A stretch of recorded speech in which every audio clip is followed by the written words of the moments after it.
Noi discendiamo da una ininterrotta catena di assassini, il cui amore per uccidere era nel loro sangue, come forse è nel nostro.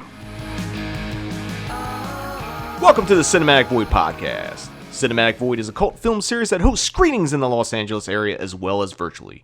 I'm your host, Jim Branscombe, and joining me as always is... Hey, what's up? It's Nick Vance, Paranoid Futures on all the social media platforms. You can find Cinematic Void on the World Wide Web at cinematicvoid.com, as well as Facebook, Twitter, Instagram, YouTube, SoundCloud, Apple Podcasts, Spotify, Stitcher, and Amazon Podcasts. If you'd like to support The Void, you can consider joining our Patreon. Not only do you get cool perks, but you make this podcast as well as the Cinemadness movie possible. All right, dude. It's still January. You know what that means. I do. It's more January Giallo. And today we're talking about Sergio Martino, specifically his 3-film collaboration with the stunning, quintessential Giallo queen, Edwige Fenech. Joining us today on the Cinematic Void podcast is a friend of the Void, we could call you a frequent guest since you've been on more than anyone else at this point. Please welcome frontman of Repulsion and, one of my good friends and Giallo lover, Scott Carlson. How you doing, Scott? I'm doing great, man. We're 3 or 4 days into 2021 now, and so far, so good. I mean, I guess it's an improvement at this juncture. I mean, anything's an improvement at this juncture.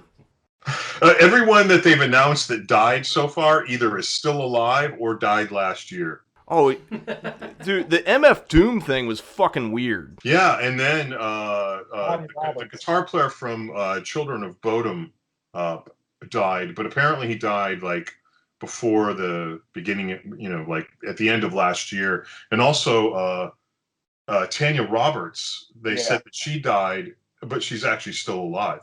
They pulled a Wings Hauser on her because there's a big announcement that Wings Hauser is dead and all the tributes came in. I even did a Wings Hauser post. And then it's nope, still alive. Wings is still with us. I told Dell when he announced, he sent me a text saying that, R.I.P. Tanya Roberts. And I said, she lives forever in 4K, in Beastmaster 4K. And then today when they said she was still alive, I'm like, I told you. She lives forever. Thanks to that 4K restoration of Beastmaster. I know we're supposed to be talking about Sergio Martino, but have you popped in that disc yet? I looked at about 5 minutes of it, but I just because I couldn't wait to see how good it looked. But I'm saving it for a rainy day. Yeah, that's what I'm doing. When I got my Vinegar Syndrome Black Friday order, it just showed up. I didn't get any shipping notification. It just showed up at my door, and I'm like, this is eerie. They really knocked that last batch out of the park, man. That Don't Panic.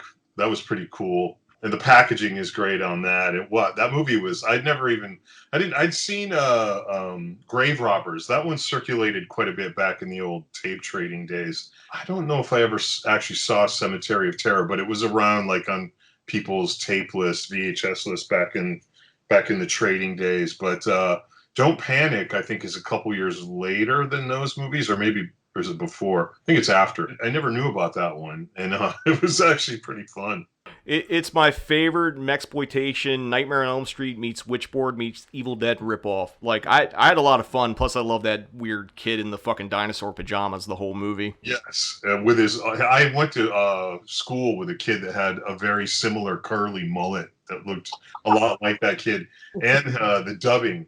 Especially his dubbing was fantastic. I've never actually been hip to that dude's films until those Blu-rays came out, and I got Cemetery of Terror and Don't Panic, and I actually went back and ordered Grave Robbers just based on those two. It's now I'm all in. We do an episode on that guy's films. Well, yeah. Well, let's plan on doing that later this year because let's digest them. But now we're gonna get into one of your favorite filmmakers, which is Sergio Martino and the Giallos he made, and we're just going to jump right into it and talk about his first Giallo, which came out in 1971, and it's The Strange Vice of Mrs. Ward. It was also released as Blade the Ripper, Next Victim, and just plain old Next.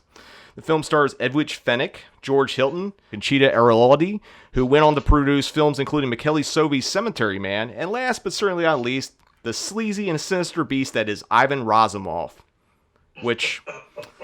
I love Ivan because he just elevates any movie, regardless of how ridiculous and not good the movie is, Ivan's always good. But this is an exceptional movie.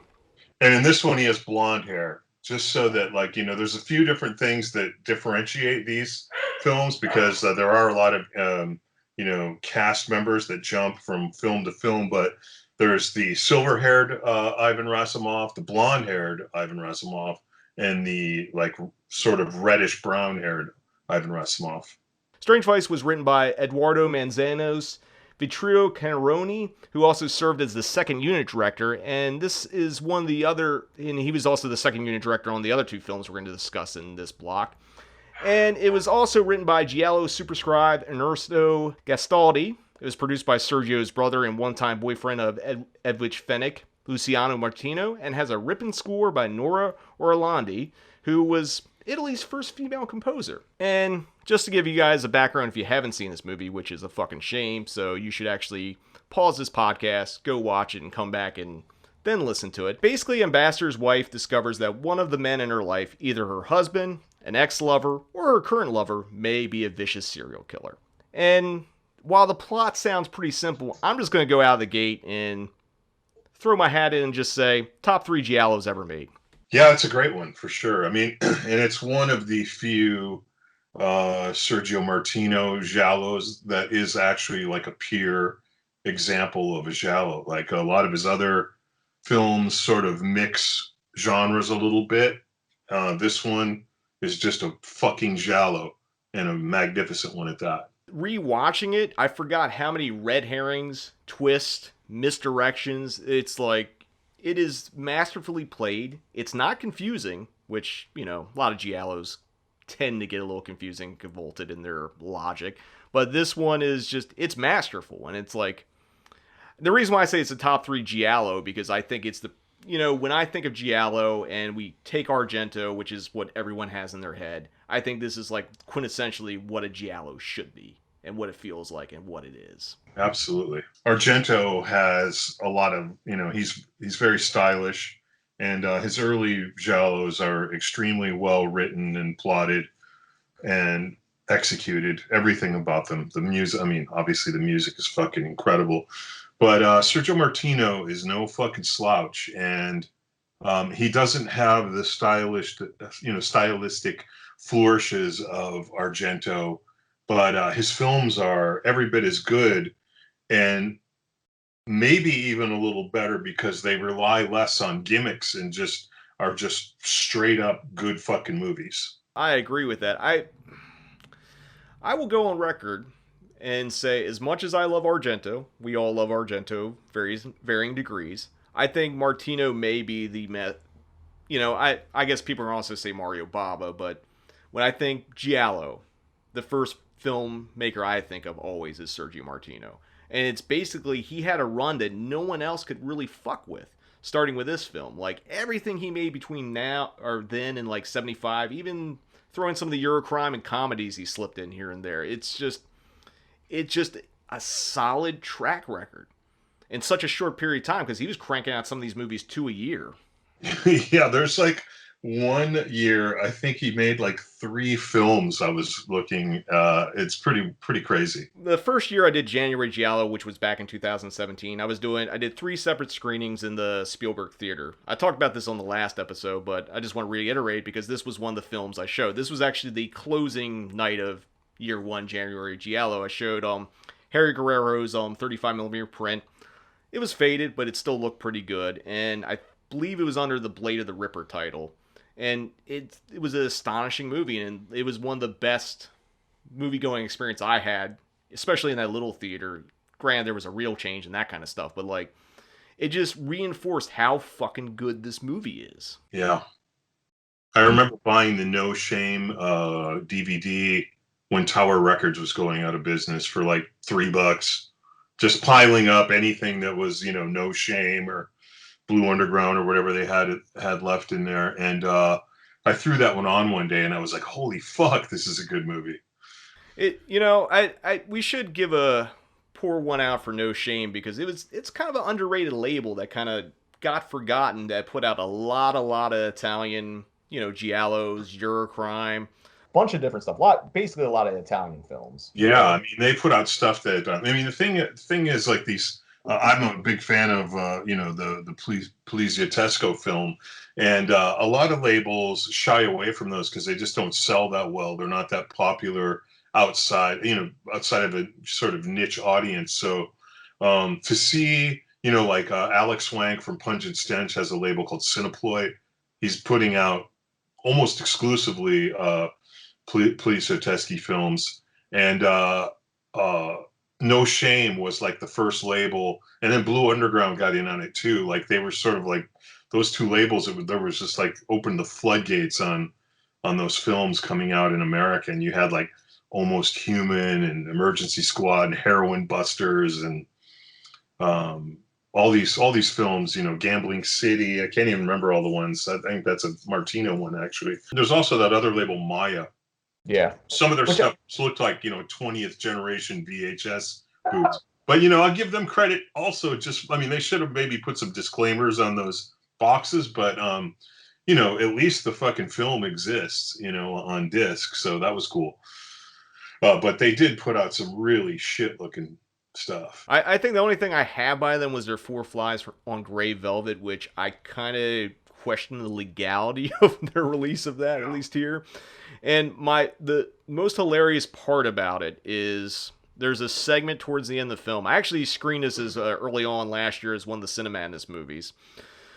There's just a section that just cuts the Italian dialogue. I assume they just didn't have the audio, but there's no warning that it's going to jump to Italian. So Mimsy Farmer just and this is at the climax of the movie where she's explaining why she did what she did. It's all in Italian. It's just like, all right, I guess. No subtitles? No subtitles. I was like... That's hilarious. They actually are responsible for releasing The Scorpion with Two Tails on DVD. Getting back to The Strange Vice of Mrs. Ward. I love Martino movies, and if I was to pick a favorite Martino movie, I'd still go All the Colors of the Dark, but if I picked what I think is a pure Giallo that he made, I think this one's it. Which is why, in a top 10 list, I'd probably have All the Colors above it, but in a Giallo list, what makes a Giallo? Top 3. Maybe top 2. I don't know. I gotta think about it. It's up there for sure. I mean, the thing is, I was thinking about ranking these films last night, and then the only one that I knew was going to be at the bottom, I won't say right now, but the rest of them are all sort of 9 or 10 out of 10 for me. So when we did the Fulci episode on his Giallos, we came to this thing where it's at least for the early 70s part of the Fulci stuff, good portion of those would be in the top 20, top 10. And then I feel like most of the Martino ones are in that same realm. Which, it speaks to them both because I think they ended up making the most interesting and consistent and well made. Take away Dario Argento and Mario Bava. Yeah. But I kind of rank them above those. But if you want to send hate mail at Cinematic Void on Instagram, at Cinematic_Void on Twitter, I will defend these cases. So, but I love this movie and I can't stress it enough. And by the way, did you pick up the Severin reissue that came out on Blu-ray? Yes, I did, which has the soundtrack, which is cool. Yeah, it's interesting. A couple of these films I noticed when I was rewatching them. It's Sergio Martino really paints men out to be fucking slime bags. In this film, pretty much without spoiling too much, I mean, shame on you if you haven't already watched these movies and you're listening to a podcast about them. That's your fault. But every one of the men in her life is basically fucking her over. Yeah. Film.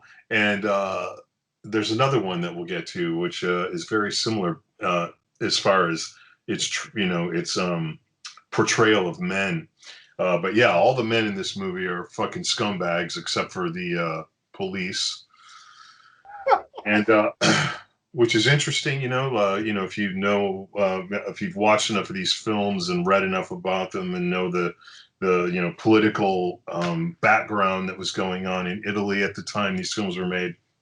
Interesting that the cops are pretty trustworthy in this film, but none of the other men are at all. They're all fucking dicks. I mean, yeah. I mean, besides that all the basically 95% of the male characters that appear in the movie are just pieces of shit. There's a lot of other things in here that kind of tie into, a lot of other Giallo stuff. There's psychosexual stuff. There's definitely a kink thing with Fenech's, like, weird vice, as it were. Let's just say she's got a little Iggy Pop in her. That's probably the tamest way to put it, if there ever was a way to put it. She likes to roll around in glass a little bit. Everyone's got different strokes, I guess. But, oh man. But we're going to take a quick break. But when we return, we're going to talk about more Martino here on Cinematic Void Podcast, January Giallo edition. Has been marked for terror by a killer who leaves no clues. Has no motives. Only an insatiable desire for strange, morbid, eerie, devilish kicks. His perversion knows no limit until...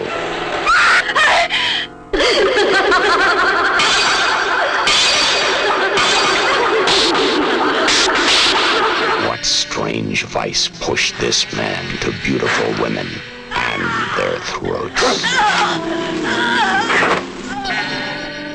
Slowly, silently, almost as if he were not there, and yet...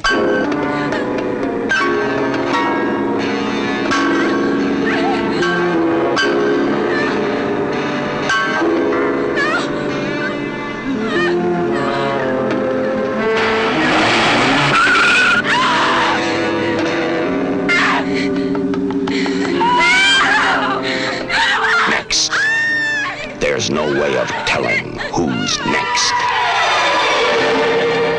Welcome back. We were talking about the Giallo films of Sergio Martino on the Cinematic Void podcast with our friend Scott Carlson, and we're moving on for his second collaboration with Edwige Fenech.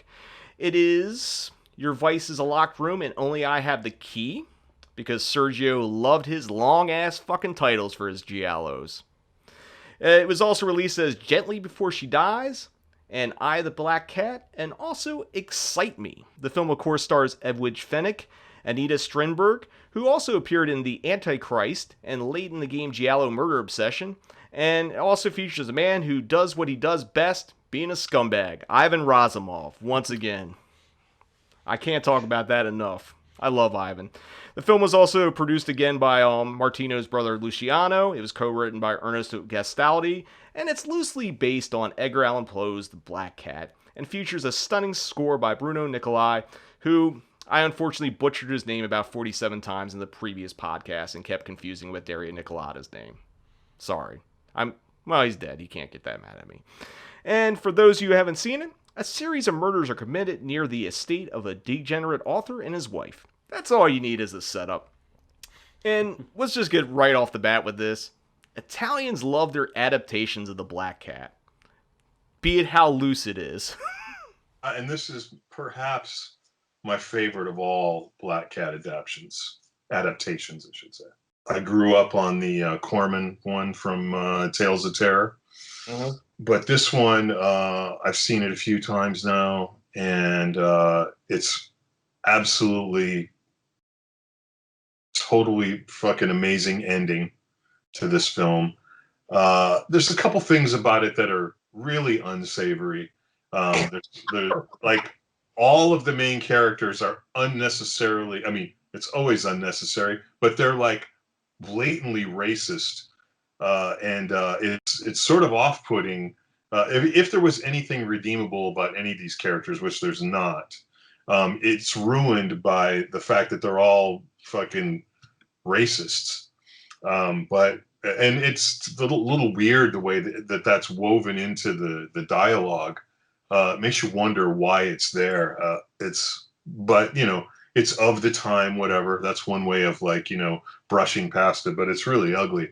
And we were just talking about how all the men are scumbags in Strange Vice of Mrs. Ward, everyone's a fucking scumbag in this movie, except for the person who is the brunt of the racist dialogue. That's true. She's like the only, well, maybe some of the, the hippies and shit that are hanging out. Let's talk about that for a second. The film starts out and you're like, okay, I'm watching a fucking Giallo. And all of a sudden you see Luigi Pistilli on the screen swigging some booze, and there's, tables with bottles all over the place. I can't remember if there's any J&B bottles in this one. It's kind of weird because they're drinking a lot of wine, but all of a sudden this hippie song breaks out, and it's like the full song. It's like a 4-minute sequence of hippies singing and dancing on tables and shit, clapping, and clearly Luigi Pistilli is trying to, reignite his youthful creative juices by, hanging out with these young hippie types and shit, but they're just like, crowding into his parties at his, dilapidated mansion. And it's a pretty weird bit. You're like, where the fuck is this movie going? And then all of a sudden the hippies leave, and then we're just dealing with nastiness. Yeah, it is a pretty mean-spirited movie, and I'd say comparatively to Mrs. Ward, the murders are even meaner and nastier. For sure. It's definitely tonally different, and it's just Nick and I just did the first part of our Umberto Lindsay podcast, and we ended up talking a lot about hippies when we talked about Oasis of Fear and the counterculture thing. I don't know if the Italians liked hippies at this point. Yeah, it's hard to say if these guys like Sergio Martino were like were into them, or if it was just like a sort of like, hey, this is, trying to be like hip and current or something. Although this is what, like 1972? Yeah. And I don't know. We're probably getting a little past the hippie thing at this point, but they're still, because in Italy you had some kick-ass prog rock bands like Il Balletto di Bronzo kicking around at this point. They weren't exactly hippies. Yeah, the thing, when we talk about Torso, more hippies, or at least counterculture-esque people. I'm kind of curious about it. Just like I've become curious of why the Italians shot so many movies in Florida in the late 80s, early 90s. Why is there so many fucking hippies in these like post-hippie like era of like the 70s? And who knows? Maybe the scripts were written, 2 years before they actually got made. I don't know. Maybe they were written 2 days before they got made. I'm not really sure how that worked back then, but it is interesting, and it totally catches you off guard, and you're not sure where the fuck the movie's going until that scene sort of ends and we settle into the usual like booze-soaked misogyny and dominance and submission between Irina, the character that Anita Strindberg plays, and Luigi Pistilli's what's his name, Oliviero, and he's just like sweaty all the time. He's a little. They both are always a little sweaty and pasty looking, and like they look like they've like they're on benders or something, and there's a lot of weird shit going on between them. And for the longest time in the film, you're pretty convinced that Anita Strindberg's character is nothing more than a victim of his ego, and possibly she is. She's driven to some pretty she gets her own licks in towards the end of the film, but early on you're just like, this poor woman, what she's putting up with. The guy's like sleeping with the maid. He's got a little side trick down at the bookstore, and then we get to the point where Edwige Fenech shows up, and she's supposed to be his niece, who he hasn't seen in a long time. He doesn't recognize her, so it's hard to say if she's just a grifter who is like coming in to do her thing, or if she actually is his niece. Like, what does she show up for? At that particular moment. It's interesting because she was top billed in the movie, but she doesn't show up until about half hour into the runtime. And I think the movie's only like 90 minutes. But she completely, I mean, the whole movie like shifts gears when she shows up. And of course, it's been mentioned many times, she's playing more of a bad girl in this film than her usual little, like damsel in distress sort of character that she is a little bit more of in Strange Vice and and the other Giallo of Martino's that she's in. But this one, she's like a total conniving little badass, and she sort of dominates everybody. When she comes to stay at the house, she sort of takes over the house. It is different because like she is going against her Giallo type. I think the only other time, at least in a Giallo, where I think she kind of like shifted to not just be the victim, so to speak, is maybe, and funny enough, is Strip Nude for Your Killer, because she's like doing detective work and like she's not a victim. And I'm not trying to dismiss her in any of these movies for being the victim, because obviously that there's a point to it, because there's a bigger scope of what's going on with her, because I've seen people online kind of just miss her as just eye candy in these movies, and I think she does a lot more, and people should give her a lot more credit than just being like the beautiful Giallo goddess, when like she fucking kicks ass in all these movies. Yeah, especially this one. And at least we can't forget the famous still photo that always floats around of her holding that cat. There's some funny shit in this movie too, like well, first of all, the title, in Strange Vice of Mrs. Ward, Ivan Rasimov sends what's her name, Julie Ward, sends her a bouquet of flowers, and the note says, "Your vice is a locked room, and only I have the key." On the note that he sends her with the flowers, which makes me wonder when the other film, because the other note has an even longer Giallo title that they didn't use for a film title, which I wrote down. It's the worst part of you is the best thing you've got, and it will always be mine. Jesus. I'm surprised that wasn't a Giallo knowing Martino, because like, again, we talk about Torso, but let's be real, our Torso wasn't the real title of it. That was the US title, but like he loved those long ass fucking titles. I don't even know what the shortest title is we're going to be talking about today. Torso. Unless, well, we're going to also talk about the Italian title, which is much, much longer. Although Torso kind of cuts to the point, literally. The longest title that I remember from like, just from years of looking around at all this shit is a comedy that it may have Edwige Fenech in it. I've never seen the film. It's called The Inconsolable Widow, which is to thank all those who tried to console her.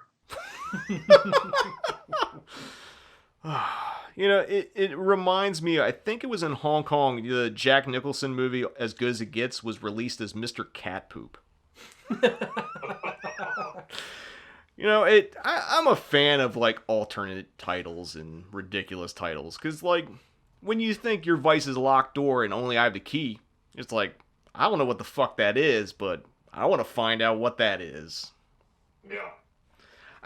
I couldn't really find out. I don't know if this had much of a US release, as far as I can tell. It probably did, but like, I couldn't find much on it. I couldn't even find a trailer for this movie. Yeah, I don't think so. It was never on my radar back in the old days.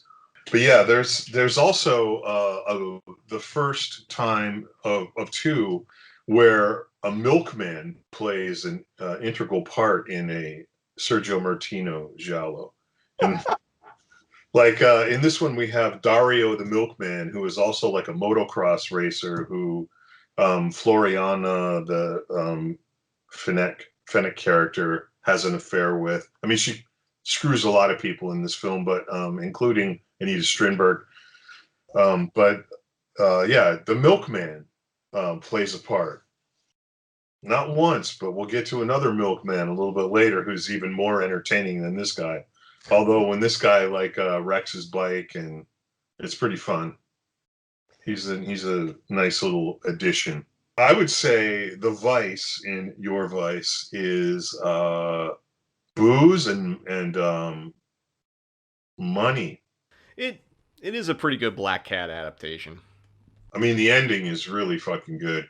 I mean, the fact that like we didn't really talk about the ending, but so in this one, Rasimov has his hair dyed silver, and he just sort of shows up out of nowhere, and like he's like watching, and then he delivers the dry cleaning package, which has that dress, like Luigi Pistilli's mom's dress that he gets mad anytime one of these chicks puts it on, and they all wear it. Like the maid puts it on, Anita Strindberg puts it on, fucking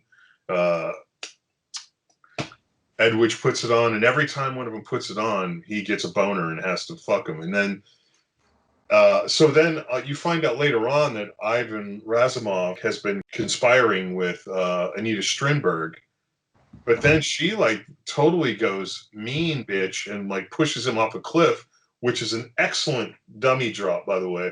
Yeah. I mean, we could do these episodes could get really long. You could kind of do one on each film, because there's another, what's the other one? See, the more I talk about it, I start remembering shit. There's another one of these movies that also has a crazy dummy drop. Yeah, All the Colors of Dark ends with a dummy drop too. That's the other thing. These movies, they're not easy to figure out. I mean, well, for one thing, they're really tightly plotted, so you kind of get like twisted up, like trying to figure out who's who, and by the end of them, they do a really good job. I don't know if this is Gastaldi or Martino, or possibly a combination of just the collaboration, but all of these films, like by the end, you're like, any one of these motherfuckers could be the killer, maybe even the cop. But if Hilton's in it, you can pretty much guarantee he had something to fucking do with it. I don't know what my vice is behind a locked door, but I do know we're going to take another break, and when we return, more Sergio Martino, more Edwige Fenech on the Cinematic Void podcast. Unbearable suspense that keeps you on the edge of an abyss of terror. Take a cult film odyssey into Cinemadness with Cinematic Void. Based in Los Angeles, Cinematic Void is a film series that specializes in horror and exploitation films. Currently, we are hosting Cinematic Void Up All Night in the Cinemadness movie, a monthly virtual screening series, as well as the Cinematic Void podcast, where we dive deeper into the world of cult cinema. You can find Cinematic Void on the World Wide Web at cinematicvoid.com, as well as Facebook, Twitter, and Instagram. And if you like what we do, you can support Cinematic Void by joining our Patreon. Until next time, see you in the void. Hail, fellow gentlemen of the road! Oh, God, look what's turned up. My apologies, madam. I am happy to report that Lady Luck has smiled on me today. I hope it's a bottle of scotch. Not simply scotch, my Lancastrian friend. A mingling with the finest malts from the house of Justerini and Brooks. The names of no less than 8 illustrious monarchs grace the label. Oh, a fine blend. Ah, yes, very good. I might even shoot down to the country for the weekend. Do a spot of poaching. What? International elevators are up. You should take the Times, you know. Much better coverage. I say, Bertie, what's your golf handicap? No clubs, old boy. Mustache. Appointment with my tailor. J&B Rare, the Scotch, with a touch of class. Broke the bank at Monte Carlo. Welcome back. We've been talking about the Giallos of Sergio Martino featuring Edwige Fenech on the Cinematic Void podcast with our friend Scott Carlson. And now, this is going to be the last one for this set. I said Strange Vice and Mrs. Ward is probably my favorite, straight up Giallo, but this is one of my all-time favorite movies. It's All the Colors of Dark from 1972, aka They're Coming to Get You, and also known as Day of the Maniac. The film stars Edwige Fenech, George Hilton, and everyone's favorite Italian villain, Ivan Razumov, and another Giallo queen appears, Susan Scott, who was in things like Death Walks at Midnight, Death Walks in High Heels, and Death Carried a Cane. Basically, if death was carrying or walking something, she was in it. The movie, once again, was produced by Luciano Martino and co-written by Ernesto Gastaldi, and features another absolute banger of a soundtrack by Bruno Nicolai. And unlike the previous two films we've discussed, this film isn't your typical black glove killer Giallo. It goes really hard into nightmarish psychedelic imagery and occultism, and for those of you who haven't seen it, shame on you, first off, but it's a fucking masterpiece. I can't stress that enough. So here's a little plot just to set it up. Jane, played by Fenech, lives in London with Richard, her boyfriend, played by Hilton. When she was 5, her mother was murdered, and she recently lost a baby in a car crash, so lots of fucked up trauma leading into this. She's plagued by nightmares of a knife-wielding maniac with blue eyes, played by, you guessed it, Ivan Razumov, and she's trying to, get over this shit. So first she tries, vitamins, then her sister tries to make her go to a psychiatrist, and then someone recommends that she goes and participates in a black mass, because everyone knows the cure for trauma is satanic worship. But by doing so, kind of opens up a whole other can of worms of just weird, crazy, violent, and just nutso shit. And I should say that you and I actually hosted the Severin restoration of this at Beyond Fest a few years back. Proudly hosted.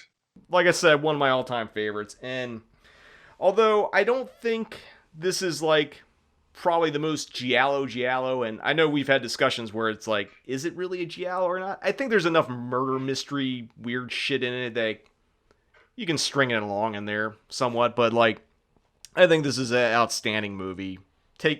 Besides obviously nods to Rosemary's Baby and other things that were coming out, I don't want to say Satanic Panic because it was a little before that, but there was definitely a lot of cultism in the early 70s cinema that was creeping in, and this was no exception. Yeah, it's great. It doesn't have the killer sort of thing, a body count piling up, but it does have a Giallo score and cinematography and cast, and it feels more like a Giallo than it actually plays like one. It almost even plays like one. It just is missing all the murders in it's not so much a mystery of who done it, but how is this woman going to get out of this, sort of mental haze that she's in. I think the only other Giallo I can compare this to, which is another one of my personal favorites, is Fulci's A Lizard in Women's Skin, just based on the nightmarish, psychedelia that's going on with the imagery. And, I think they would make a fucking impeccable double feature if someone wants to do that at home, since we can't go to a theater yet. But, do yourself a favor. All the colors dark, Lizard in Women's Skin. You'll thank us later. But I just love this movie because it's so fucking weird, so fucking bonkers, and it just goes all in for all of it. The music is incredible. I didn't write down any notes on this one, but what is the guy's name that plays the cult leader? You know what? I gotta check because I always fucking forget that guy. But he's great. He's got these long, pointed fingernails, and all of the scenes in their little, it's a huge mansion that they live in where they're having these, black masses. Those scenes are incredible, and the music is also great. Music plays a huge part in this movie because the score is really psychedelic. Is his name J.P. McBain in the movie? I always forget. Yeah, so it's Julian Ugarte was the cult leader. Not a familiar face to me so much. Maybe have seen him somewhere, but I'm not sure where. It's weird because he's really good in it, but he's also surrounded by everyone else that's just he's outstanding at it, but when I think of the villain, it's, Ivan Razumov has that sneaky way with those blue contacts to kind of steal the movie from him. Even when he dies pretty, I don't want to say early on, but his red herring gets smeared out pretty quickly. And the woman who plays the neighbor that takes her there in the first place is fantastic. The nightmare imagery is one thing, but when you get to the black mass stuff and sort of the repeated imagery kind of thing, it's, I'm trying to think, when did Don't Look Now come out? If Nick wants to cheat and tell us real quick. Yeah. Because some of it reminds me of that, the Julie Christie, Donald Sutherland. 73. Actually, so this came out first, so no correspondence there. But, it's well edited, great cinematography, and, the fucking the Black Mass cult tag, or whatever it is, that weird, triangle inverted cross thing they all wear, the necklace and the tattoos and all that. I mean, I went and got a fucking tattoo because of it. My wife and I have been talking about that for years. You should. I have 3 posters of that film in my house. Different ones. I'm gonna tell you now, Scott. Join the cult with me. It's great. It's a really outstanding film, and I think it does. It's not a straight ahead giallo, so if you're looking for Black Elf killers, it might not be your bag. But if you're wanting to see just an incredible, psyched out, just insane nightmare, this movie, top notch. I can't stress enough how much I like this movie. Have you ever heard the Cathedral song that uses the some of the music as the chorus? Yes, I have. I forget what it's called. I know you would know better than I would since you... I wasn't in the band when they recorded that song, so I won't remember the fucking name of it, but I played it quite a few times live. It's a great song. All right, get Lee Dorian on the phone. He'll know what it is. But, like, that's one thing I want to kind of talk about, because, like, you know, when we had you on the earlier last year on the podcast, when we were just talking about your career and, like, the, you know, movies and being in Cathedral and Repulsion, was always your love of movies and how, like, both those bands kind of capitalized on a lot of that stuff. And I feel like Cathedral was maybe more Euro horror centric, probably because they lived in the UK. Yeah, I mean, Lee and Gaz are both, like, huge fans of Italian Giallo and horror. And you know, we made a video way back in like 1993 where we actually contacted Redemption. Lee knew Nigel, I think his name, the guy that runs Redemption. Yeah. And we got permission from them to use footage from Tombs of the Blind Dead in our video. So we made this video. If you ever see the video for Cosmic Funeral, it has us dressed in robes, and it was supposed to tie in with the footage from Tombs of the Blind Dead, but in the end, Redemption only had rights for Europe, and the video, we were signed to Columbia Records in New York at the time, so their legal team went through and were like, nope, you can't use any of this footage because you don't have the rights. So the video ended up having all of the Tombs of the Blind Dead footage stripped out of it. So now we just look like a bunch of fucking cunts in robes. I mean, you could have just said you were just like, well, we're not going to use this, but we're going to use this public domain title called Revenge of Planet Ape. Right. Which, if you don't know, in the U.S., some clever exploitation distributor decided to take Tombs of the Blind Dead and put a very bullshit fucking intro at the beginning of it to make it to be a sequel to Planet of the Apes.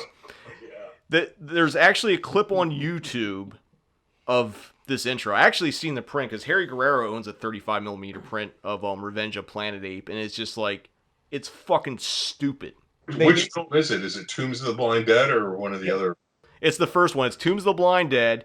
They sell it as, like, the whole intro just sells it as fucking Planet of the Apes movie, and then it abandons it immediately because there's no other mention of it after that intro. And in fact, they keep referring to Templar Knights and Blind Dead, and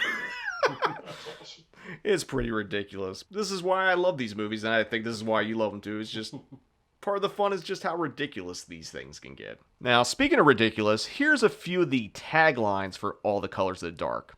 A blood-drenched nightmare from which you awaken too late. How's that grab you, Scott? Wow. Yeah, I don't know if that sells it. Here's the next one. They exist. They bear the mark of the devil inside them.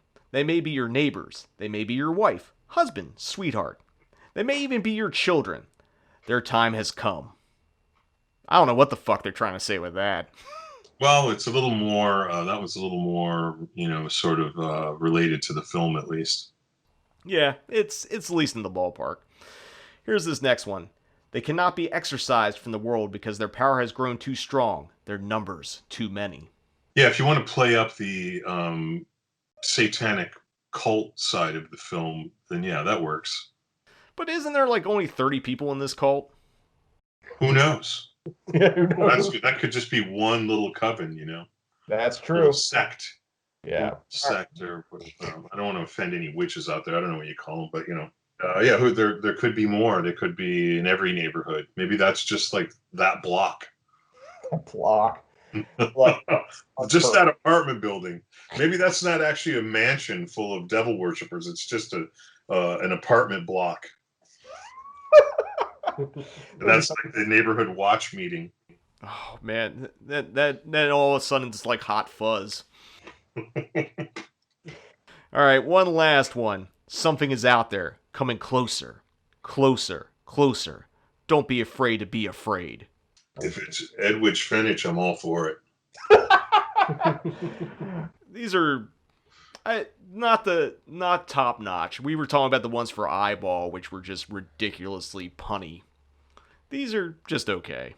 You might not live to see the end. Is that from Eyeball? That is 100% an Eyeball one. They were all fucking eye violence puns. Mm-hmm. But all right, Scott, we're gonna take one last break a bit. When we return, we're gonna do Read, Watch, and Listen on the Cinematic Void podcast. Terror strikes in a blinding flash. A flash of colors.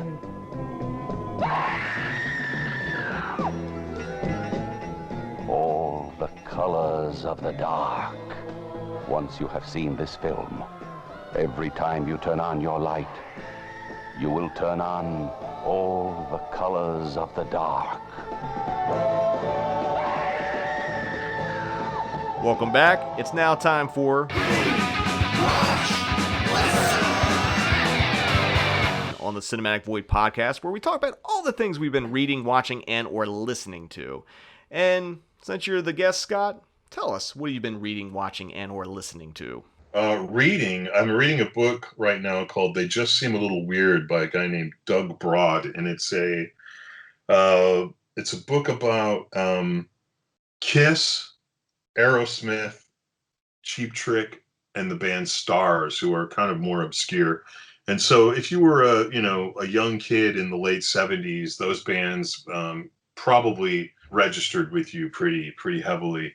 And this guy wrote a book sort of like tying all of their histories together, and a lot of shenanigans that happened, a lot of shared management, road crew, touring together, a lot of stories, and sort of telling for the first time the story of the band Stars, who everyone thought were going to be a huge band, and it didn't work out for them. They had the right management, they had shitloads of money behind them, they had some pretty good songs, great front man, just didn't work out.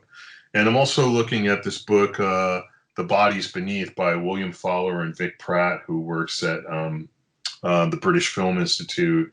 And it's called, the subtitle is The Flip Side of British Film and Television. And it's just sort of talking about all the weird, we have plenty here in America, made-for-TV movies and films that slipped through the cracks, and TV shows that were like totally bananas. And this is like the British version of all that. So that's pretty cool. Listening, I have been listening heavily to Henrik Palm's Poverty Metal. Henrik Palm was the guitarist in the brilliant In Solitude from Sweden. Sort of a semi-gothic heavy metal band with a lot of like punk influences and no wave and dark music influences woven into their sound. Brilliant band that broke up way too soon. But Henrik then was in Ghost for a while, playing bass in one of the Nameless Ghoul outfits, and he switched to guitar for a while. And then when he left Ghost, he went solo and has made two absolutely brilliant solo albums. First one's called Many Days, and the latest one that just came out recently is called Poverty Metal. It's on Spart Records, Finnish label. Brilliant shit. And I've also been listening to the soundtrack to Heroin Busters by Goblin, which is fucking awesome. Yeah. Heroin Busters the other day, and I was like, God damn, this soundtrack is good. And I happened to have a copy of it, and I pulled it out. And that's been on the turntable a lot, as well as Record Store Day in Japan. They've been putting out some crazy shit, and I just got some stuff in the mail. All three it's like Blues Creation, self-titled Blues Creation, Demon and 11 Children, and the album that they made with Carmen Maki, as well as Flower Traveling Band Anywhere, and Flight Eggs, farewell album, Goodbye. Japanese heavy rock from the early 70s, all of the stuff I'm talking about. And in Japan, when they do a record store day reissue, they reproduce the texture on the cover, the obi strips. Everything about it is immaculate. The paper feels like an original. It's almost like getting a mint original copy of a $3,000 record in your hand. And it's really cool. It's like so much, Japanese often go the extra mile with this kind of stuff.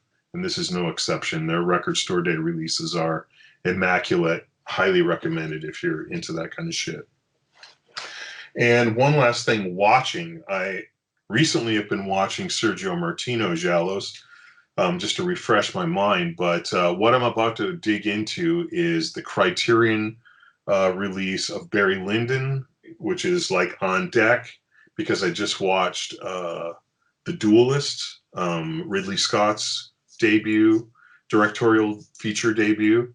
And I loved that. And in my online discussion about that film, a lot of people were telling me I should revisit Barry Lyndon, which I haven't seen since I was too young to really probably understand its greatness.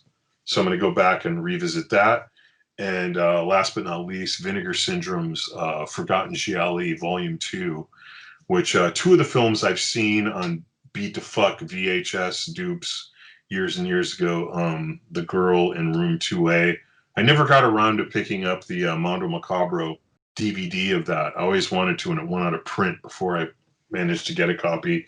And I've also seen the French Sex Murders. I've never seen My Dear Killer, but I'm looking forward to seeing all of them in these brand new 4K scans. And the artwork on both of the Forgotten Gialli boxes is really fucking awesome. I'm not sure who the artist is, or I'd mention his name or her name, but and the way the boxes, like the top pulls off, you get this little like suction of air when you pull the top off. It's really fucking great.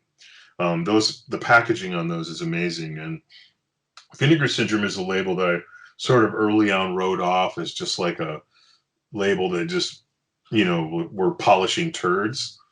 And I think they kind of were to a certain extent, but they've actually started to acquire some really incredible stuff over the last couple of years. And not to take anything away from some of their early releases like Raw Force. There were some gems sprinkled in there, but like lately they've been really consistent in producing stuff that's really surprising. They're really stepping up their game. So those are the things I'm looking forward to watching next. Forgotten Gialli, Volume 2, and Barry Lyndon. A quick aside, I saw In Solitude play in Baltimore. Like, it must have been a decade ago at this point, right? But it was the middle of summer, Death Fest. And, like, had to have been 105 degrees outside. Singer, full fur coat, like, down to his fucking ankles. Just, like, it is so fucking... Everyone else is just covered in sweat, and... They just rate. It was amazing. They were fucking killer. I actually got them on that show because Death Breath was supposed to play that year, and something happened with Nick's scheduling, and we had to pull out. I was actually walking around the streets of Tokyo while all this was going down. I remember this distinctly. It was raining, and it was like I was in Tokyo with Cathedral. And the band had already gone home, and I was still there, just kind of wandering the streets, looking at parks and stuff. And I was texting with Ryan from Maryland Death Fest, and he was like, "What am I supposed to do now, man? Like, you guys pulled out." And because I was the only one that he could easily get a hold of, I was sort of taking the brunt of that particular. It's never good to cancel, especially when it's last minute, but something came up with Nick, he couldn't do it. So I said, hey, why don't you get In Solitude to play, because Ghost are playing. And I assumed that like some of those guys were in Ghost. They weren't actually. They were a couple of them roadieing for Ghost. But I was under the false impression that a couple of the guys from In Solitude were in Ghost. So I told Ryan, like, why don't you just, get In Solitude, because you've already got like probably half the band members or something are already there. You've only got to fly over like 2 people. He ended up getting them. It worked out really well, and they filled in admirably. And I was really proud to sort of play a little part in getting that show, because that was their American debut. Awesome. I was definitely spreading the rumor that that In Solitude was members of Ghost because they were sharing guitars and whatnot. Obviously it's a convenience and whatever, but I don't know if that was really the case, that there were any shared members at the time, at least. I figured it all out when Ghost started playing, and they were using the same guitars that In Solitude used. But then I saw like the members of In Solitude like were kind of roadieing for Ghost. So I'm like, oh, it's not actually good. They're not actually in the band. That was before I got to know Papa, and we're friends now. So, but yeah, back then I still love In Solitude. I wish they would get back together, because I think they're one of the most brilliant like hard rock bands of the last 20 years. Right on. All right, so read, watch, listen. I guess I will start with music. Been jamming some MF Doom, R.I.P. And the newest Jazz is Dead with Adrian Young, Doug Karn, and Ali Muhammad. I'm gonna butcher his name. Reading wise, I've been reading Black Hole by Charles Burns. Actually, not been reading. I sat down and read it in one sitting because it's kind of short, but it's a thick graphic novel for sure. But it's kind of a, if you're not familiar with Black Hole, it's kind of a Dazed and Confused meets David Cronenberg Rabid or something. Like, it's a weird one for sure. It's out there and highly worth checking out. It's super psychedelic. Film wise, I just watched a couple of the Michelangelo Antonioni films. I just saw La Ventura from 1960, Blow Up from 1966. La Ventura is really cool. Just like a woman goes missing on a kind of a yacht trip. Some folks step off the yacht onto an island. Some bougie folks go on a little trip, and one of them just disappears. And the rest of the film, they're trying to figure out where she is. And there's some love triangles and such going on. I don't know. It's worth checking out. It's like 2.5 hours long or more. That's surprising coming from you. worth mentioning that it's super fucking long. I was gonna say, you just blew it for me. Yeah, nice. I was gonna say, because you're watching some Antonioni, those two are some Giallo-esque stuff in both of them. Exactly. Especially Blow Up. Definitely some Hitchcock meets Giallo sort of, but like, and Antonioni has a totally different vibe in the way that it's less about the murder and more about like the people around. Also just watched Obsession, Brian De Palma, and Dressed to Kill, which are both, again, just since we're talking about January Giallo stuff, just want to watch those. And I just watched your friend Talia Shire's film, Old Boyfriends, written by Paul Schrader. Have you guys seen Old Boyfriends? I have not. Old Boyfriends is cool because, okay, so she's super sad and she wants to go catch up with old boyfriends, kind of a high fidelity sort of thing or something, right? And when she's like on her way to catch up with them, she's kind of like talking to herself and going over it in her head. And it kind of seems like she's on her way to fucking go kill him. And like, if you watch it and you kind of think of it that way, like it shows everything but the murders. Like, it kind of gives it like a super sinister vibe, and it kind of it's dark, and it really does feel that way. It's kind of it's worth checking out. So that's it for me. All right. As for me, read. I got in the mail last week a set of 4 zines it's called a Hellbore zine. It's kind of like English occult witchcraft. First 2, yeah, pretty cool. I picked up all 4 because the dude that I know that Dennis Dredd that does Weird War posted about it. It's like, well, maybe I can just order from him, and he doesn't sell them online, so I had to just import them over from England. And like, those are some fantastic fucking zines. Like it's been a while since I've gotten some in my hands of like, god damn, I'm inspired. I want to make something like this. They're really, really cool.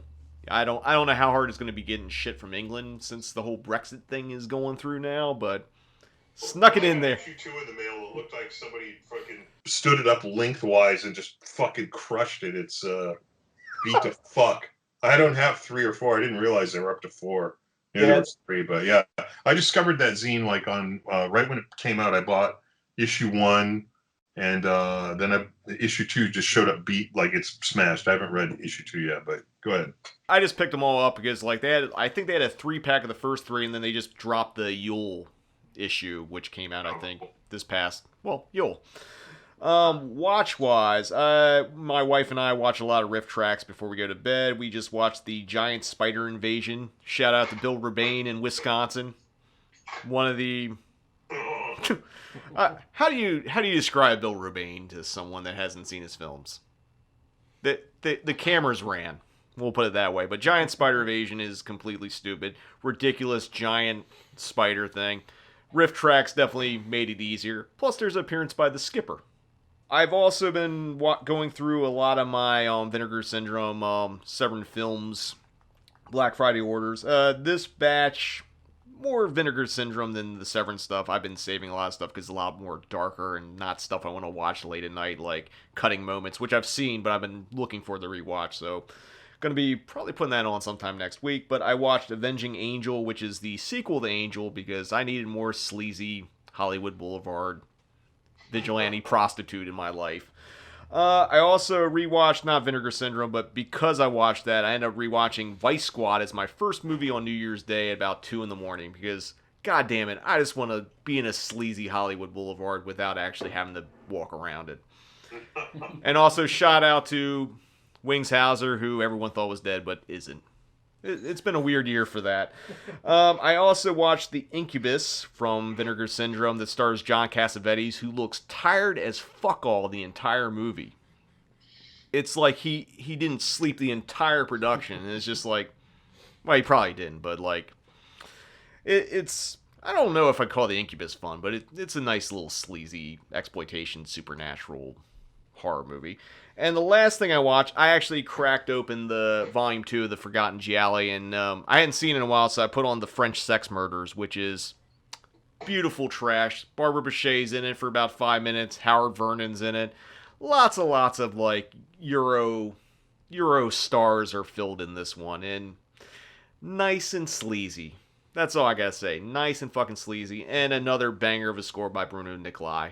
So definitely check that out. And listen-wise, I put on Poison Idea, Feel the Darkness for the first time, maybe in like a year.